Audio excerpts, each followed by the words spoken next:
Hey, folks.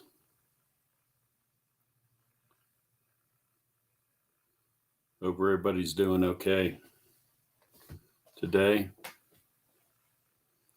Just a handful of quick comments on some things in the news. I run around the state and I do a lot of speaking, and one of the things I say to people all the time is that the news media wants to portray what's happening in the country as this thing that's all about how divided we are. It's black people against white people and men against women and gays against straight and I don't know, trans against everybody. I don't know. I mean, it's just an endless number of divisions here, right? And it's all wrong, right? I mean, this is a lie, and it's a very deliberate lie because what you want is you want people to be fractured, divided up, tribalized, balkanized. You can use whatever expression you want, but you want them to be focused on all of these kinds of things and not really dealing with what's going on here. I mean, the reality is this: there is a conflict, a very, very serious conflict in this country right now. But that conflict is basically the American people against a relative handful of folks with more money than God and control over the news media, and who own, unfortunately, a great many of our politicians and so forth. Basically, a very powerful elite, in air quotes. I mean, self-appointed elite. They've decided they're the elite.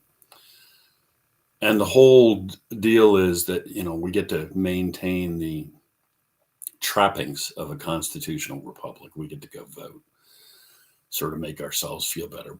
But basically, we're not supposed to do anything serious. We're kind of just supposed to sit down, shut up, do what we're told, vote, but vote largely to choose between candidates where there isn't any choice, right? In other words, these folks, this elite, this probably fraction of 1%, they get to run the country.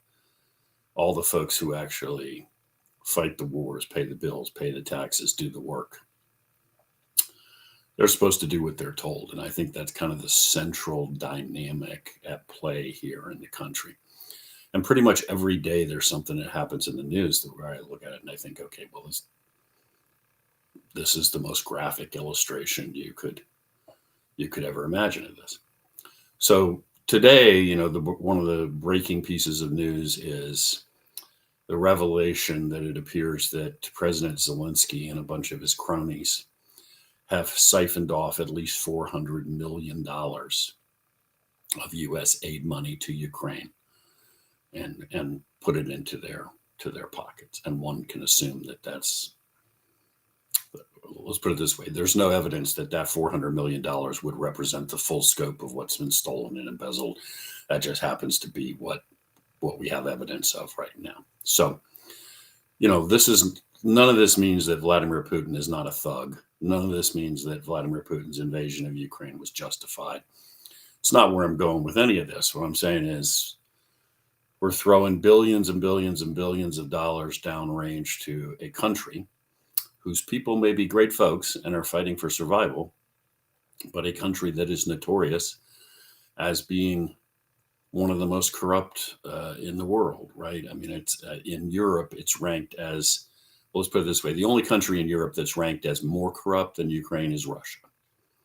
So we're sending billions and billions and billions of dollars downrange to Ukraine, and then, oh my God, knock me over with a feather kind of thing. We discover that $400 million of it, at least, has just vanished into a black hole. And keep in mind that we just did this, right, for 20 years in Afghanistan.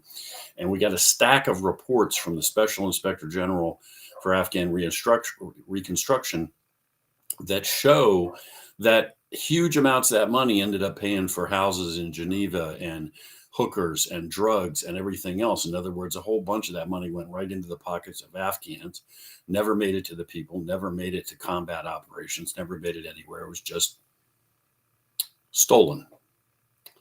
And we're right back to doing the same thing all over again. And what's the connection here to where I started? Well, the connection is this.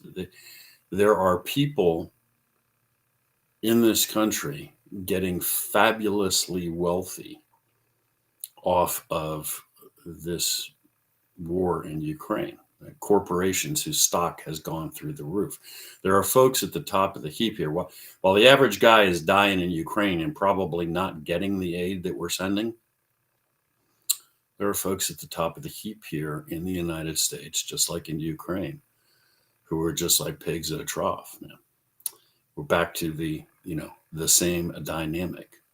The average American is paying his taxes. The average American is suiting up, putting on the uniform, defending the country, and we got a bunch of folks at the top who are hopelessly corrupt, as bad as the folks in Ukraine. And one wonders, will there be any consequences at all for this? And even as we discover potentially billions of dollars that supposedly went to Ukraine have ended up in somebody's private bank account.